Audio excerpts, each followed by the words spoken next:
Naibu Waziri Mkuu wa Wizara ya Nishati, Mheshimiwa Dr. Doto Biteko ametaja vipaumbele vya Wizara ya Nishati katika bajeti ya mwaka wa fedha 2025-2026 ikiwemo kuendelea kutekeleza miradi ya uzalishaji, usafirishaji, usambazaji umeme na kufikisha gridi ya taifa katika mikoa iliyosalia ya Rukwa, Kagera, Lindi na Mtwara.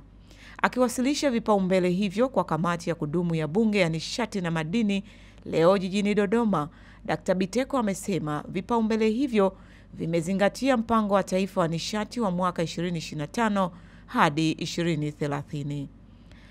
Mheshimiwa Mwenyekiti, vipaumbele hivyo ameongeza kuwa vipaumbele hivyo vimezingatia mpango wa taifa wa nishati wa mwaka 2025-2030 National Energy Compact 2025 up 2030 utakaosaidia upatikanaji na uunganishwaji wa umeme kwa wananchi, kuongeza mchango wa nishati jadidifu katika uzalishaji wa umeme na ushiriki wa sekta binafsi katika maendeleo ya sekta ya nishati.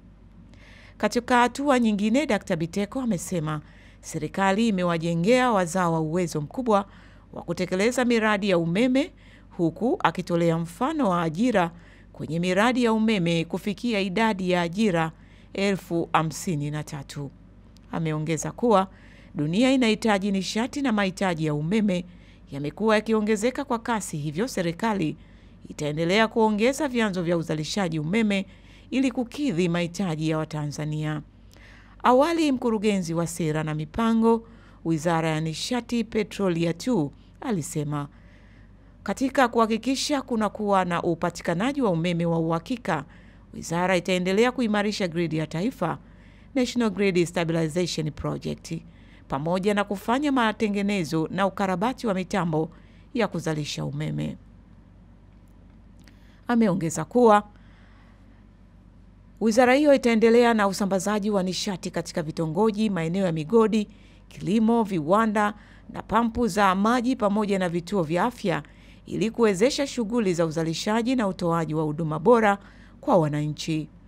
Kuhusu nishati safi ya kupikia, Liatu alisema serikali itaendelea kuhamasisha na kuwezesha Watanzania kutumia nishati safi ya kupikia, ikiwa ni utekelezaji wa mkakati wa taifa wa matumizi ya nishati safi ya kupikia 2024 mpaka 2034 na mpango wa taifa wa nishati wa mwaka 2025 mpaka 2030, yaani National Energy Compact 2025 up to 2030. Aliongeza kuwa serikali itaendelea na shughuli za utafutaji, uendelezaji na usambazaji wa mafuta na gesi asilia pamoja na kutekeleza miradi ya kielelezo na kimkakati ya mafuta na gesi asilia ikiwemo Mnazi Bay Kaskazini, EAC Wembere, pamoja na mradi wa kuchakata na kusindika gesi asilia kuwa kimiminika Liquefied Natural Gas LNG project. Mradi mwingine ni ujenzi wa bomba la kusafirisha mafuta ghafi kutoka Hoima, Uganda hadi Tanga, Tanzania, East African Crude Oil Pipeline EACOP.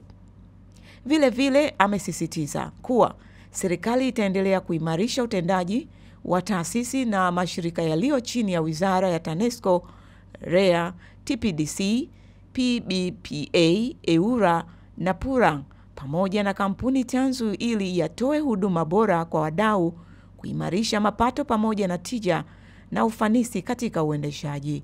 Ameongeza kuwa lengo lingine ni kuongeza kiwango cha upatikanaji wa umeme kutoka cha sasa cha 78.4 hadi kufikia 100% ifikapo mwaka 2030. Naye mwenyekiti wa kamati ya kudumu ya Bunge ya Nishati na Madini, Mheshimiwa David Matayo, ameipongeza serikali kwa kuja na vipaumbele vitakavyowezesha Watanzania kuwa na nishati ya uhakika. Belinda Semtandi, Sati Media.